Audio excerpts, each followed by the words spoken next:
Group D की परीक्षा में डिस्काउंट का पूछा हुआ ये सवाल बच्चों को बहुत कंफ्यूज करता है। जहां पे भी इस तरीके से सवाल आता है, इतने खरीदे, इतने मुफ्त पाए, इतने खरीदे, इतने पाए, बच्चों को बड़ा कंफ्यूजन होता है डिस्काउंट निकालने में। मैं आपको बता दूं, इसका डिस्काउंट निकालने का जो कॉन्सेप्ट होता है बड़ा सिंपल होता है। अगर आपको छूट परसेंट निकालना है तो छूट परसेंट का जो मान होता है, बस यही चीज आपको याद रखनी है कि टोटल उसको कितना मुफ्त में मिल रहा है और कुल उसको कितना मिल रहा है। जैसे ही आप ये कॉन्सेप्ट लगाओगे वैसे ही आपको आंसर मिल जाएगा। मुफ्त का मान डिस्काउंट के बराबर होता है और कुल का मान एमपी के बराबर होता है। और आपको मालूम होना चाहिए डिस्काउंट परसेंट होता है डिस्काउंट अपॉन एमपी इंटू 100%। बस यही कॉन्सेप्ट लगेगा। अब ध्यान से देखो, इसमें भी दो तरीके की भाषा बोली जाती है। जैसे यहाँ पे लिखा हुआ है 5 खरीदे 3 मुफ्त पाए।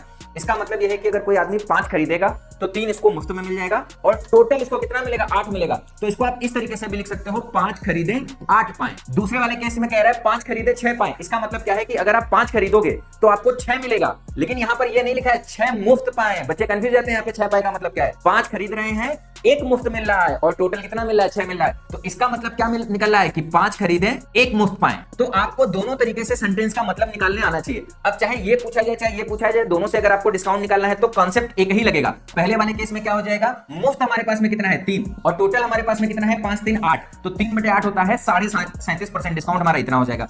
दूसरे वाले केस में कितना डिस्काउंट हो जाएगा, 5 खरीद रहे हैं 6 मिल रहा है, तो मुफ्त कितना मिल रहा है 1, टोटल कितना मिल रहा है 6, तो 1/6 1/6 होता है 16 सही 2/3% या 16.67%। अब इसके बाद भी सवाल में कई बार अलग तरीके से कंफ्यूजन पूछता है। किस तरीके से कंफ्यूज करता है कि कभी आपको ग्राहक के लिए बोलेगा कि कौन सा डिस्काउंट सबसे बढ़िया है, कभी बोलेगा दुकानदार के लिए डिस्काउंट कौन सा सबसे बढ़िया है। जैसे इस सवाल में पूछ रहा है कि ग्राहक के लिए फायदेमंद कौन सा होगा, तो ग्राहक के लिए वो डिस्काउंट सबसे ज्यादा फायदेमंद होगा जिसमें डिस्काउंट सबसे ज्यादा मिले। भाई हमको फायदा कब होगा, जब डिस्काउंट सबसे ज्यादा मिलेगा। तो डिस्काउंट किस केस में सबसे ज्यादा मिल रहा है, पहले वाले केस में सबसे ज्यादा मिल रहा है, तो योजना 1 हमारा क्या होगा, सबसे ज्यादा डिस्काउंट वाला ऑप्शन होगा। तो योजना 1 किस ऑप्शन में लिखा हुआ है, बी ऑप्शन में। तो इस सवाल का सही आंसर क्या हो जाएगा, बी ऑप्शन। कॉन्सेप्ट कैसा लगा कमेंट करके जरूर बताइए।